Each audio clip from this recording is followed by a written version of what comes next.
அனைவருக்கும் வணக்கம். இது யூகேவி தமிழா. கல்வி சம்பந்தப்பட்ட தகவல்களை நம்ம சேனலில் தொடர்ச்சியாக கொடுத்துக்கிட்டு வரோம். அதேமாதிரி விஐடி கவுன்சிலிங் மற்றும் விஐடி ரிசல்ட்ஸ் சம்பந்தமான தகவல்களையுமே நம்ம வருஷம் கொடுத்துக்கிட்டே வரோம். ஸோ இப்போ வந்து பார்த்தீங்கன்னா விஐடி ட்ரிபிள் 2024 ரிசல்ட்டுங்கிறது வெளியே வந்துருச்சு. ஸோ அதை வெளியே வந்த உடனே பார்த்தீங்கன்னா நிறைய பெற்றோர்கள் மற்றும் மாணவர்கள் நம்மளை கண்டினியூஸாக கூப்பிட்டு கேட்டுக்கிட்டு இருக்காங்க. அதாவது விஐடி கவுன்சிலிங்கிறது எப்படி நடக்கும், என்ன பண்ணணும், விஐடியோட கவுன்சிலிங் ஷெட்யூல் இருக்குதா, மற்றும் இந்த விஐடி கவுன்சிலிங்கில் எப்படி கலந்துக்கிறது, எப்படி வந்து சாய்ஸ் ஃபில் பண்ணுறது, எப்படி சீட் எடுக்கிறது, இதை பற்றி நிறையா தகவல்கள் கேட்டாங்க. ஸோ அவங்களுக்கான ஒரு விளக்கமாக தான் இந்த வீடியோ இருக்க போகுது. ஸோ விஐடி ட்ரிபிள் 2024 எழுதின எல்லா மாணவர்களுக்கும் மற்றும் அவங்க பெற்றோர்களுக்கும் இந்த வீடியோ மட்டும் பார்த்தீங்கனாலே போதும், உங்களுக்கு A to Z தகவல்கள் இதிலேயே வந்துடும். ஸோ முழுமையான தகவல்கள் வேணுங்கிறவங்க இந்த வீடியோவை ஸ்கிப் பண்ணாமல் பாருங்கள். இப்போ வெள்ளூர் இன்ஸ்டியூட் ஆஃப் டெக்னாலஜின்னு சொல்லக்கூடிய விஐடி அவங்க ஒரு என்ட்ரன்ஸ் எக்ஸாம் கண்டக்ட் பண்ணாங்க. VIT triple VIT engineering entrance exam 2024 அந்த தேர்வோட முடிவுகள்ங்கிறது இன்னைக்கு விடிய காலையில் வந்துருச்சு. ஓகே, இப்போ எல்லாருக்குமே என்ன வந்திருக்கு அப்படின்னு பார்த்தீங்கன்னா, ஃபர்ஸ்ட் வந்து உங்களோட அப்ளிகேஷன் நம்பர் வந்திருக்கும், ப்ளஸ் வந்து ரேங்கிங் தான் மெயினாக வந்திருக்கு. இதில் வந்து ஸ்கோர் வராது, பர்சன்டேஜும் வராது. ஏன்னா நிறைய மாணவர்களும் பெற்றோர்களும் காலையிலேருந்து கண்டினியூஸாக கேட்டுட்டு இருக்காங்க, சார் நான் நல்லா எழுதுனேன், ஆனால் எனக்கு வந்து ரேங்க் 50,000 ரேங்க்ல வந்திருக்கு, 1 லட்சம் ரேங்க்ல வந்திருக்கு, கிட்டத்தட்ட 2.5 லட்சம் பேர் வரைக்கும் இந்த விஐடி ட்ரிபிள்ங்கிற எக்ஸாமை எழுதியிருக்கிறாங்க. ஸோ அப்போ வந்து எப்படி சார் இது உண்மையான்னு கேட்டால் இது உண்மை தான். ஆக்சுவலாக என்னன்னா, இதில் வந்து அதிகப்படியான பார்ட்டிசிபென்ட்ஸ் கலந்துக்கிறனால உங்களோட ரேங்க்குங்கிறது தள்ளி போயிருக்கு. இவ்வளோதான் சிம்பிளான விஷயம். நான் வந்து எக்ஸாம்லாம் நல்லா எழுதுனேன், ஆனால் ரேங்கிங் மட்டும் வந்து மாறி வந்திருக்குன்னு கேட்டால் இதுதான் ஒரிஜினலான கண்டிஷன். முதல் விஷயம்.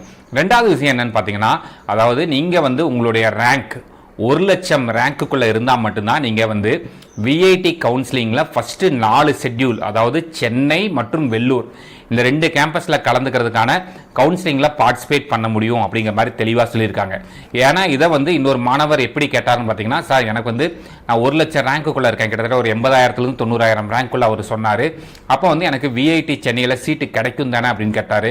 அப்போ அவர் சொல்கிறார், என்ன சொல்கிறாருன்னா, சார் நான் வந்து உள்ளுக்க வந்து எனக்கு கண்டிப்பாக சீட்டு கிடைக்கும்ல, நான் 1 லட்சம் ரேங்க்குள்ளே இருக்கேன்ல அப்படிங்கிற மாதிரி கேட்டார். நான் ஒரு விஷயத்தை தெளிவுபடுத்துகிறேன். அதாவது 1 லட்சம் ரேங்க்குள்ளே இருந்தால் நீங்கள் வந்து விஐடி வெள்ளூர் மற்றும் சென்னை கேம்பஸில் நடக்கக்கூடிய டிபார்ட்மெண்ட்ஸ்க்கான கவுன்சிலிங்கில் கலந்துக்கிறதுக்கு மட்டும்தான் எலிஜிபிள். நீங்கள் வந்து 1 லட்சம் ரேங்க்குள்ளே இருக்கோம், அதனால் எனக்கு வந்து கண்டிப்பாக சீட்டு கிடைக்கும்லாம் சொல்லவே முடியாது. அவங்க வந்து எலிஜிபிலிட்டி கிரைட்டீரியா மட்டும் தான் கொடுத்துருக்காங்க. ரெண்டாவது விஷயம் என்னன்னு பார்த்தீங்கன்னா, நீங்கள் இந்த விஐடி கவுன்சிலிங்கில் கலந்துக்கணும் அப்படின்னு பார்த்தீங்கன்னா நீங்கள் வந்து கவுன்சிலிங் ஃபீ தனியாக பே பண்ணணும். இப்போ நீங்கள் அதே சமயத்தில் இப்போ மற்ற கவுன்சிலிங், அதாவது மற்ற அமிர்தாவோ இல்லை வந்து தென் எஸ்ஆர்எம் கவுன்சிலிங்லேயோ பார்த்தீங்கன்னா நீங்கள் வந்து என்ட்ரன்ஸ் எக்ஸாமோட ரிசல்ட் அப்ளிகேஷன் வச்சு நீங்கள் அப்படியே கவுன்சிலிங்கில் கலந்துக்கலாம். பட் இங்கே வந்து பார்த்தீங்கன்னா அப்ளிகேஷன் ஃபீ தனி, கவுன்சிலிங் ஃபீ தனி. நீங்கள் ஆல்ரெடி அப்ளிகேஷன் ஃபீ 1300 to 1500 வரைக்கும் நீங்கள் பே பண்ணி எக்ஸாமை மட்டும் எழுதியிருப்பீங்க. இப்போ நீங்கள் இந்த கவுன்சிலிங்கில் கலந்துக்கணும் அப்படின்னு பார்த்தீங்கன்னா நீங்கள் எவ்வளோ அமௌண்ட் கட்டணும் அப்படின்னு பார்த்தீங்கன்னா 5,900 ரூபாய் நீங்கள் வந்து பே பண்ணணும். இது வந்து பார்த்தீங்கன்னா நான் ரீஃபண்டபுள்னா, இப்போ ஒரு வேளை நீங்கள் கவுன்சிலிங்கில் கலந்துக்கிறீங்க, நீங்கள் எதிர்பார்த்த சீட்டு கிடைக்கல, ஒரு இல்லைன்னா உங்களுக்கு நீங்கள் அப்ளை பண்ணி உங்களுக்கு வந்து சீட்டு கிடைக்கல அப்படின்னா இந்த காசு திருப்பி தர மாட்டாங்க. அதை ஒரு விஷயம் தெளிவாக புரிஞ்சுக்கோங்க.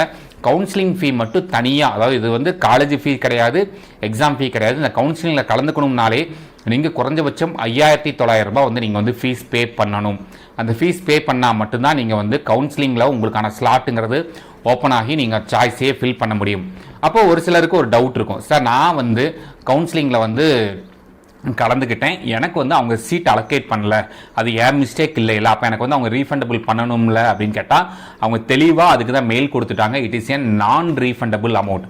அவங்க எக்காரணம் கொண்டும் இந்த அமௌண்ட் நீங்கள் 5,900 பே பண்ணிட்டீங்கன்னா எக்காரணம் கொண்டும் ரீஃபண்ட் பண்ண மாட்டாங்க. நீங்கள் சீட் எடுத்தாலும் சரி, சீட் எடுக்கலைனாலும் சரி, சீட் அலாட் ஆனாலும் சரி, சீட் அலோகேட் ஆகலைனாலும் சரி, ரீஃபண்ட் பண்ண மாட்டாங்க. முதல் விஷயம்.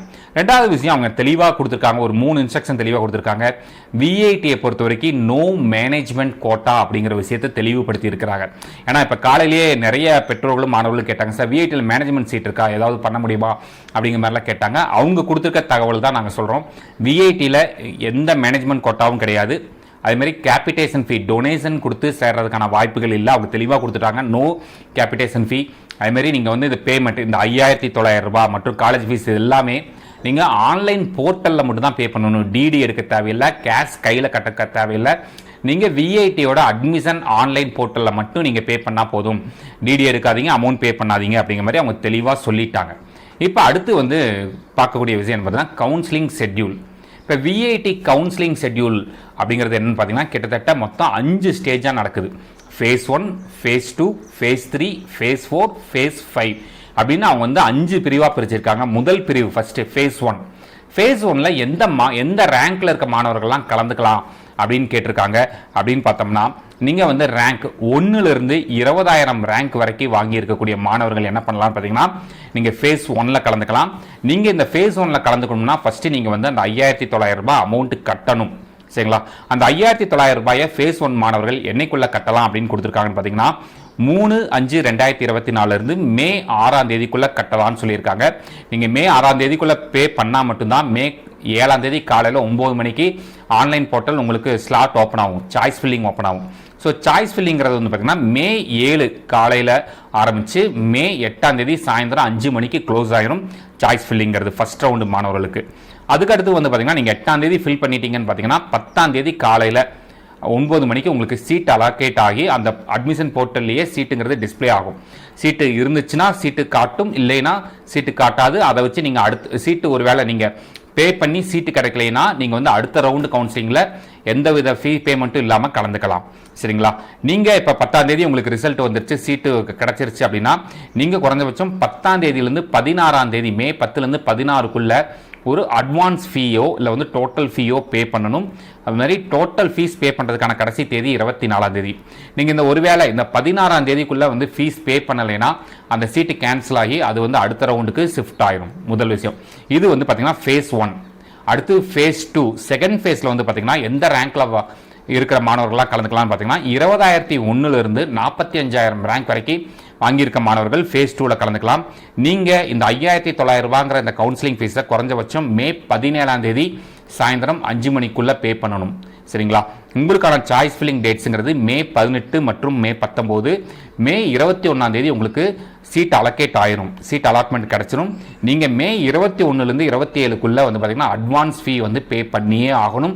27ஆம் தேதிக்குள்ளே ஃபீ பே பண்ணலைன்னா உங்களுக்கு வந்து சீட்டு கேன்சல் ஆகும். டோட்டல் ஃபீஸை நீங்கள் ஜூன் 10ஆம் தேதிக்குள்ளே வந்து பே பண்ணணும் அப்படிங்கிற மாதிரி கொடுத்துருக்குறாங்க. அடுத்து ஃபேஸ் 3. ஸோ ஃபேஸ் 3 பொறுத்த வரைக்கும் நம்மளுக்கு என்னென்னு பார்த்தீங்கன்னா மே 3லேருந்து மே 28க்குள்ளே நீங்கள் வந்து என்ன பண்ணலான்னா இந்த 5,900 ரூபாய் அமௌண்ட் வந்து பே பண்ணணும். அடுத்து வந்து பார்த்தீங்கன்னா சாய்ஸ் ஃபில் பண்ணுறதுக்கு தேர்ட் ரவுண்ட் மாணவர்களுக்கு மே 29 மற்றும் மே 30 கடைசி தேதி.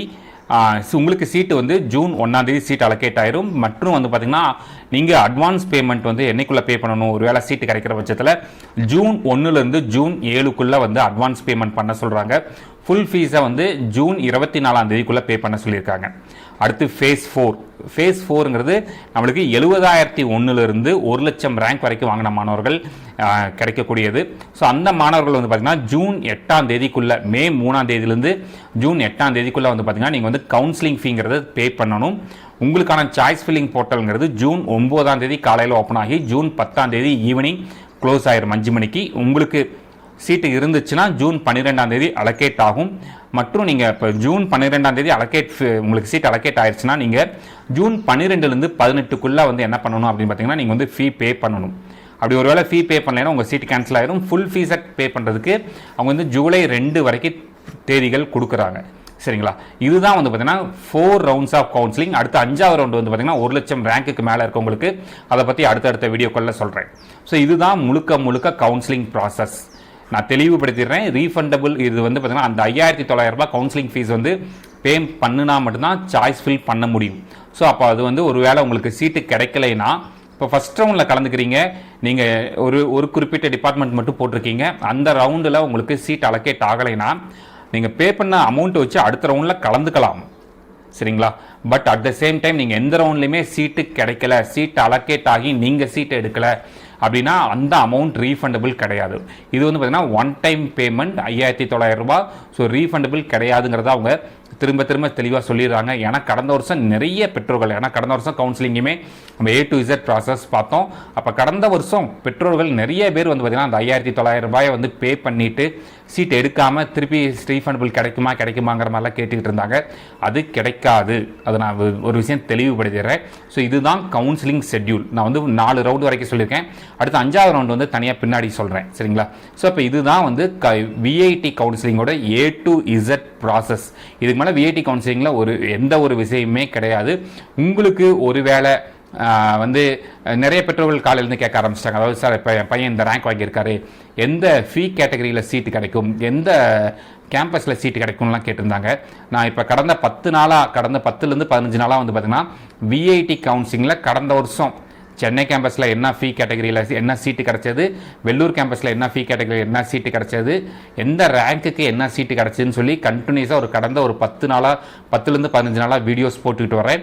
ஸோ உங்களுக்கு யாராச்சும் எந்த ரேங்க்குக்கு என்ன சீட்டு கிடைக்கும் அப்படின்னு உங்களுக்கு டவுட் இருந்துச்சுன்னா நீங்கள் என்ன பண்ணணும்னு பார்த்தீங்கன்னா, நீங்கள் இப்போ பார்த்துட்டு இருக்க இந்த யூகேவி தமிழா அப்படிங்கிற இந்த யூடியூப் சேனலை சப்ஸ்கிரைப் பண்ணிவிட்டு வீடியோஸ்னு ஒரு பார்ட் இருக்கும். அந்த வீடியோஸ்குள்ளே போய் பின்னாடி கொஞ்சம் லைட்டாக ஸ்க்ரோல் பண்ணி பார்த்தீங்கன்னா கடந்த 10லேருந்து 15 நாள் வீடியோஸில் பார்த்தீங்கன்னா நான் விஐடியில் என்ன ரேங்க்குக்கு என்ன சீட்டுங்கிறத முதற்கொண்டு எந்த ரவுண்டுக்கு என்னென்ன ஃபீ கேட்டகரி சீட் அவைலபிள் இருக்குங்கிறத முதற்கொண்டு எல்லாமே தெளிவாக கொடுத்துருக்கேன்.